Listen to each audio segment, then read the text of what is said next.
사랑하는 여러분, 우리가 사는 세상에는요, 선도 있고 악도 있어요. 물론 선과 악의 기준이 사람마다 시대에 따라 다르지만, 그러나 오늘날도 선과 악이 있습니다. 선한 일이 있고 선한 사람이 있고 악한 일이 있고 악한 사람이 있어요. 온 세계가 선하고 온 세계인이 악하지 않고 하나님과 함께 살고 성경 말씀대로 살고 그런 그리스도의 세계에 살면 법 없이 사는 세계가 될 것이고 사랑과 행복, 기쁨이 가득한 그런 에덴과 같은 곳이 될 것입니다. 그러나 세상은 그렇지 못합니다. 그런 세상, 그런 세속, 이런 세상과 이런 세속 구별된 상태, 그것을 거룩이다 이렇게 얘기를 합니다. 거룩하다. 그렇기 때문에 이 땅에서는, 이 시대에서는, 이 시대에 속한 자들은 거룩할 수가 없어요. 오직 거룩의 잣대 근거는 하나님이기 때문입니다. 거룩하신 분은 하나님 한 분뿐이고 거룩은 하나님의 성품이 되는 것이에요.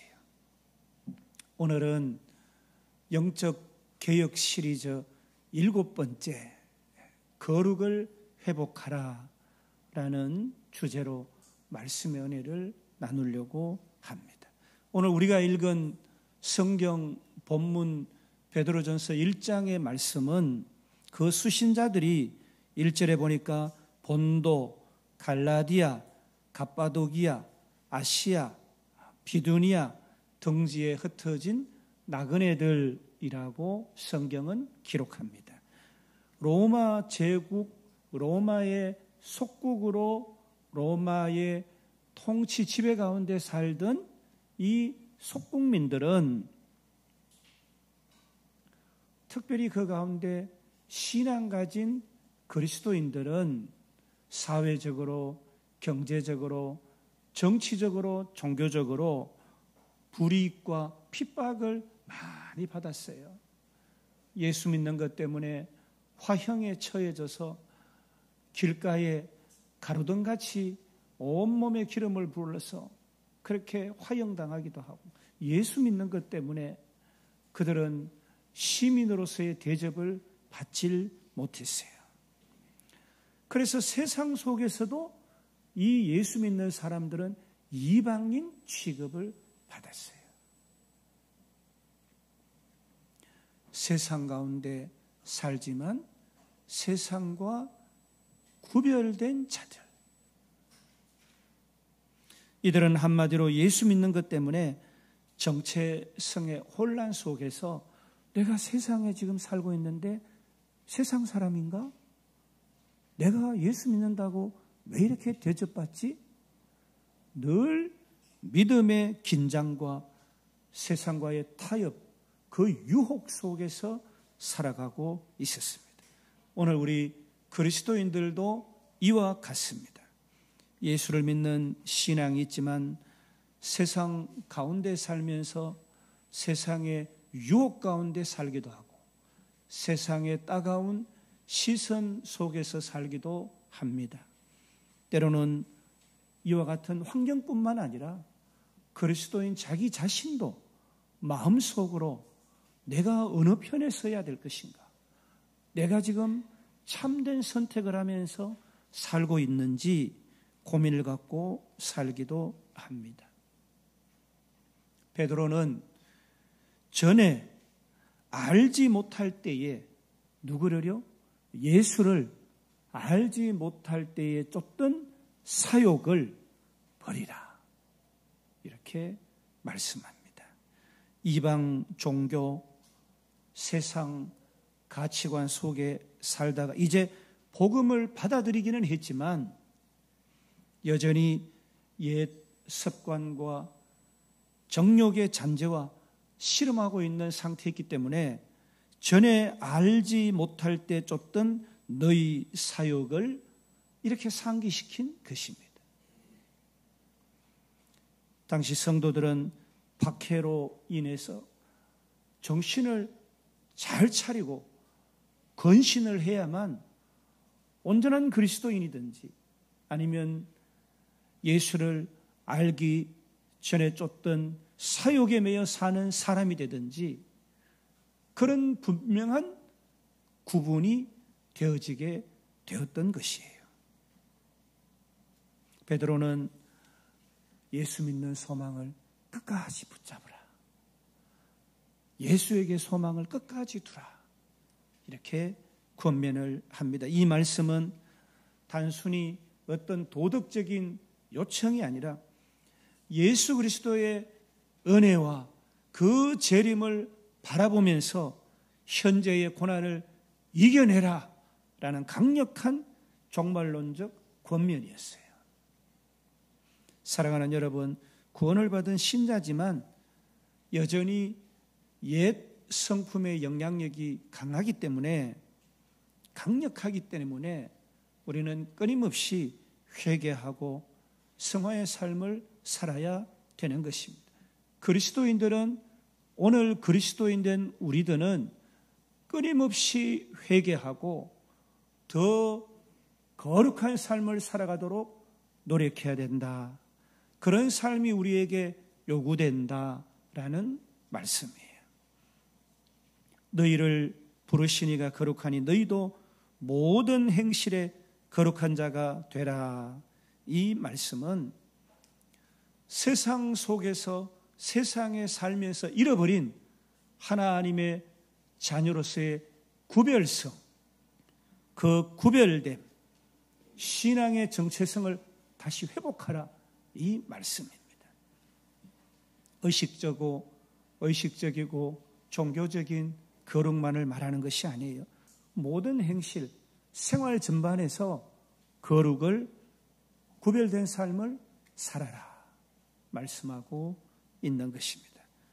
여러분, 하나님은 외모를 보지 않으시고 외형을 외적 태도만을 가지고 판단하지 않으시고 각 사람의 행위를 심판하시기 때문에 우리는 두려움과 경외심 속에서 살아가야 한다라는 말씀입니다.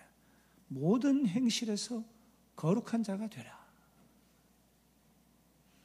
베드로는 성도들이 세상 속에서 정체성을 잃고 흔들리고 옛 습관과 욕망에 붙잡히려는 상태에 있기 때문에 거룩을 회복하라라고 촉구한 것입니다. 오늘날도 우리는 세상 속에서 신앙의 정체성과 위협, 타협의 유혹을 겪게 됩니다. 그러나 하나님은 이미 우리를 하나님의 자녀로 부르셨기 때문에 거룩은 선택이 아니라 우리가 반드시 회복해야 할 본질인 것입니다.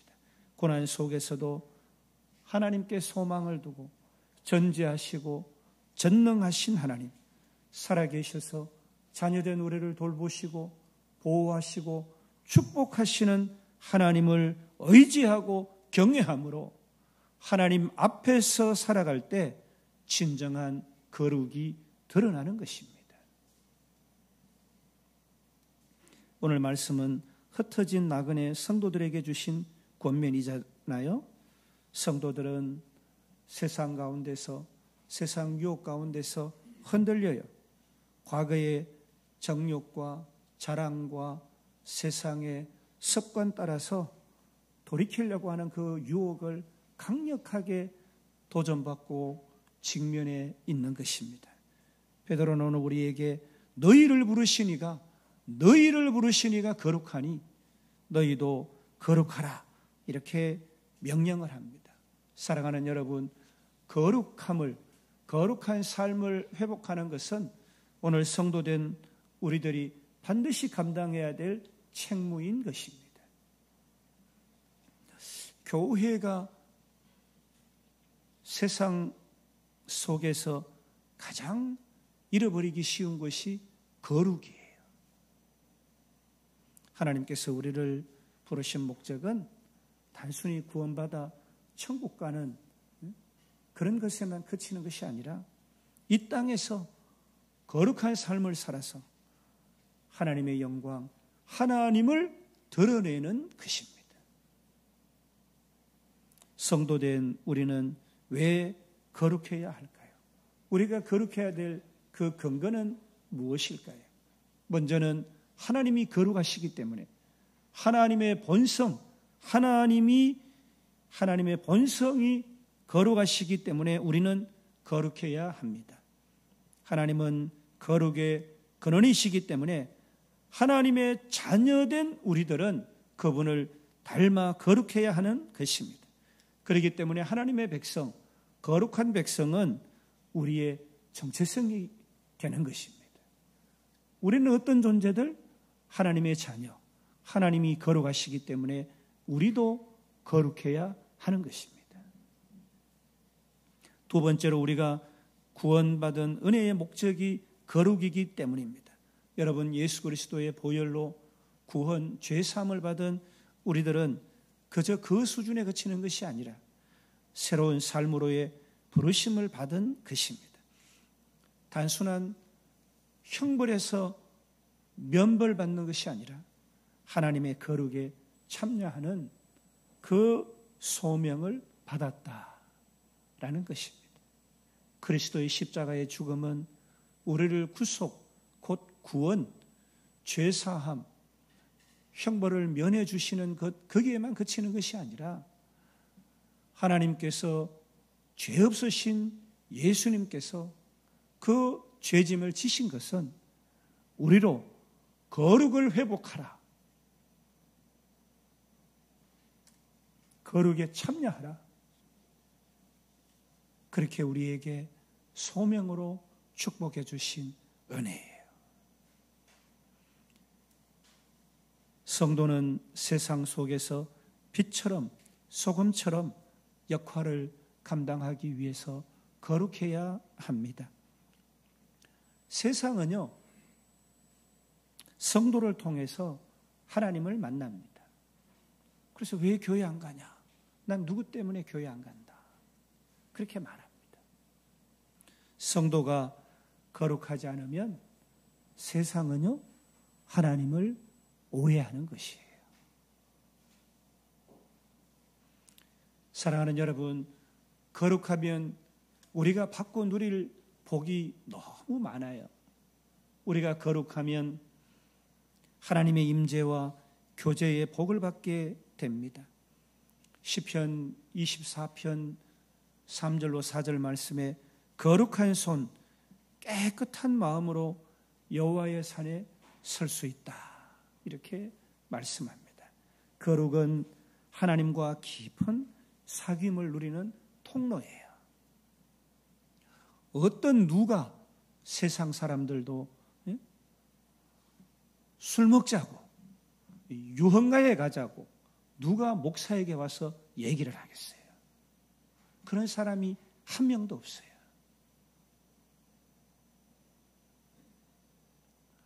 하나님은 거룩한 자와 교통하시는 거예요.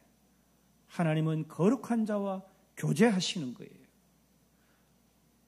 하나님의 복을 그 거룩한 자에게 주시기를 원하시는 거예요. 거룩한 사람은 세상에서 책망할 것이 없기 때문에 하나님의 영광을 드러내는 가장 강력한 증거가 되는 것입니다.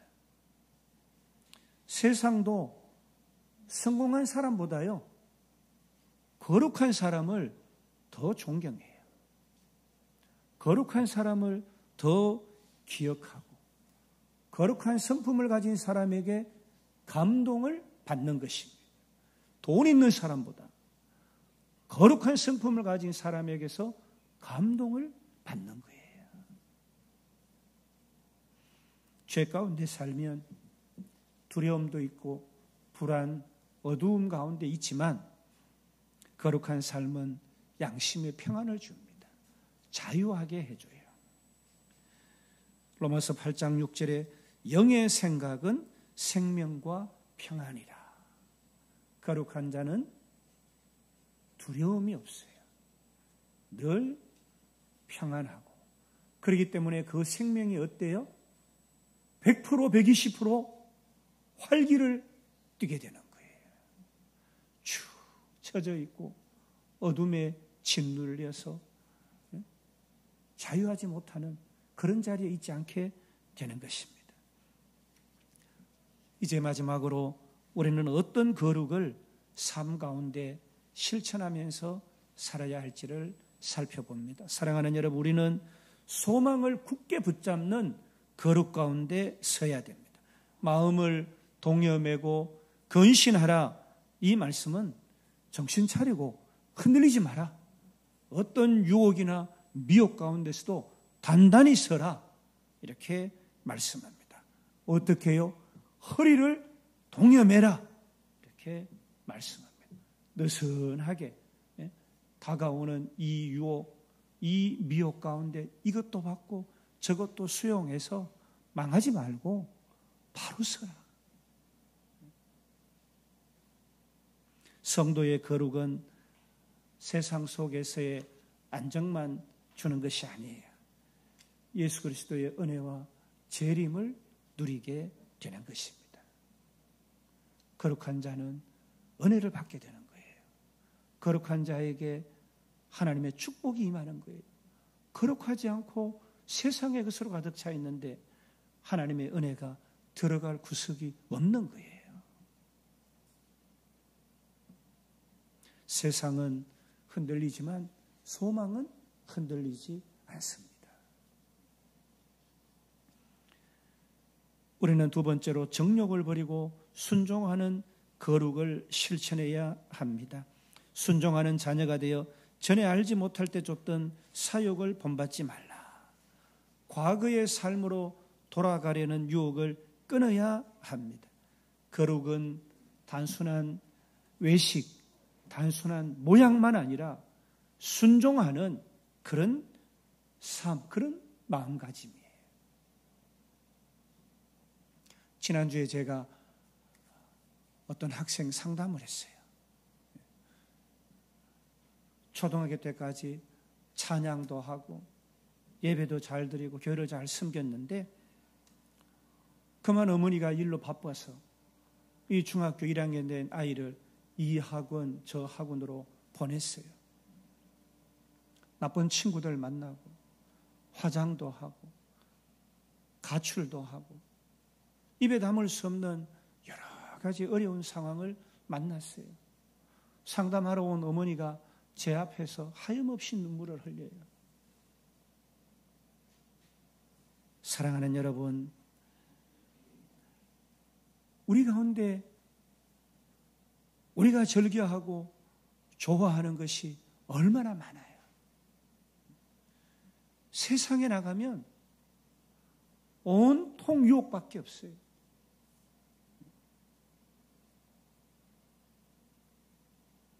아이들도 초등학교 2, 3학년이 되면 노래방 가자, PC방 가자. 그래서 아이들이 좋아하는 것 부모가 시키면 안 된다 제가 그러잖아요. 망하게 하는 거예요. 무엇이 선이고 악이고 참이고 거짓인지 분별해야 되는데 아이가 싫어하니까 아이 좋아하는 거. 그럼 아이는 가출하고 친구들하고 노는 게 좋고 노래 부르고 술 취하고 담배 피우고 남녀 친구들 어울려 다니고 그렇게 하는 거예요. 분별치 못하게 되는 거예요. 순종하는 자녀가 되어 전에 알지 못하던 전에 알지 못할 때 쫓던 사욕을 본받지 말라. 좀 더 나은 삶. 그런 삶을 위해서 우리가 지금 우리의 마음을 개혁하자. 어려움이 있더라도 한번 돌이켜보자. 디그니티, 더 품격 있는 삶을 한번 살아보도록 도전하자.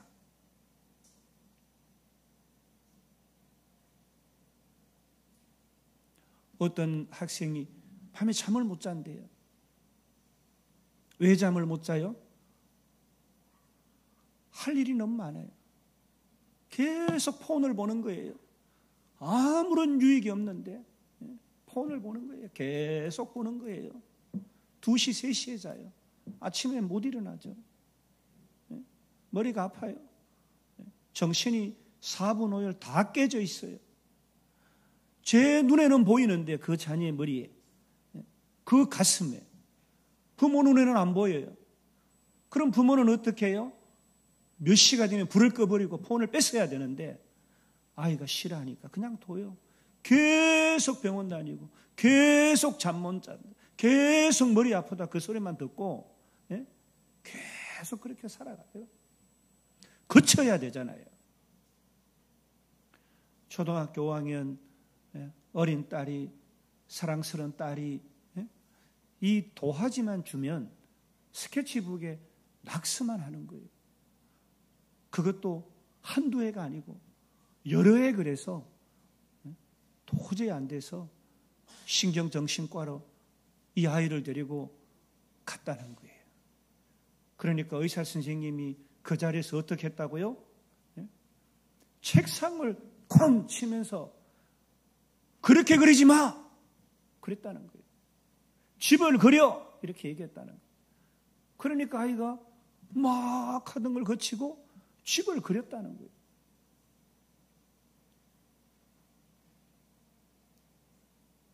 우리 하나님의 자녀이기 때문에 우리는 무엇이 선인지 무엇이 옳은지 알아요.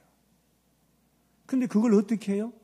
미루거나 짝하거나 그 유혹에 넘어가거나 예수를 알기 전에 쫓던 그 사욕이 강력하기 때문에 그 탄성 때문에 다시 죄짓고 범죄하고 그렇게 쓰는 거예요.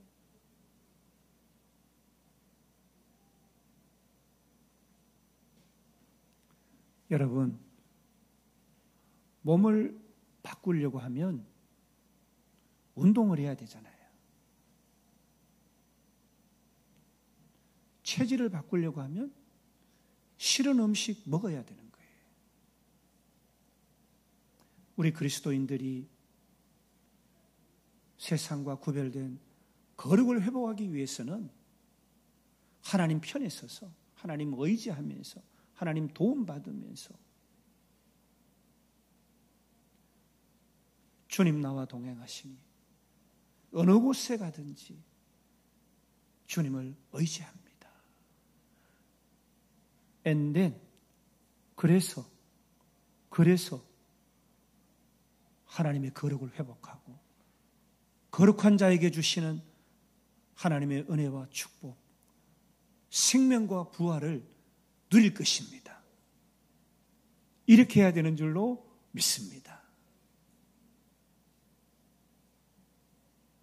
하나님의 성품을 담는 거룩, 부르시니가 거룩하니 우리를 하나님의 자녀로 부르셨잖아요. 너희도 거룩하라. 거룩은 인간이 만들어낼 수 있는 것이 아니, 거룩은 하나님의 성품이기 때문에 하나님의 성품을 닮아가는 것이에요.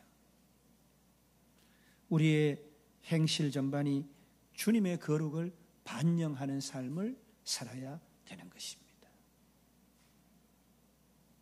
사랑하는 여러분, 하나님은 외모로 사람을 판단치 않는다 했잖아요. 거룩은 사랑의 열매예요.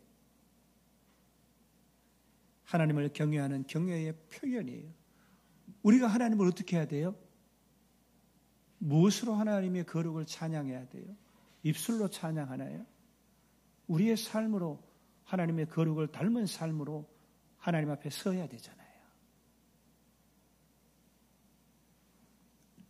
거룩 없는 신앙은 세상과 다를 바가 없습니다. 여러분, 거룩은 완벽을 의미하지는 않아요. 그러나 방향은 분명히 해야 합니다. 내가 거룩하니 너희도 거룩하라는 이 말씀은 우리 삶의 목표와 지향점이 방향이 되어야 하는 것입니다. 오늘 우리는 다시 거룩의 길로 돌아가야 합니다. 이것이 진정한 영적 개혁의 회복입니다. 성도의 거룩도 마찬가지입니다. 우리가 하나님을 사랑하고 가까이 할수록 하나님의 성품을 닮게 되는 것입니다. 어린아이는 부모를 닮잖아요. 아이가 어느덧 보니까 말투도 닮고 습관도 닮고 표정도 닮아요. 우리도 하나님의 성품을 닮아가야 합니다. 사랑하는 여러분, 세상 속에서 신앙 정체성을 잃고 흔들리기가 너무 쉬워요. 그러나 하나님은 우리를 거룩으로 부르셨습니다. 거룩은 선택이 아니라 성도된 우리들의 본질, 정체성입니다. 우리는 거룩한 자예요. 오늘 이 말씀을 붙들고 거룩한 삶을 살아가고 그 세상의 도전 가운데서 하나님을 의지하고 승리하시는 저와 여러분의 생애 되시기를 주님의 이름으로 간절히 축복합니다.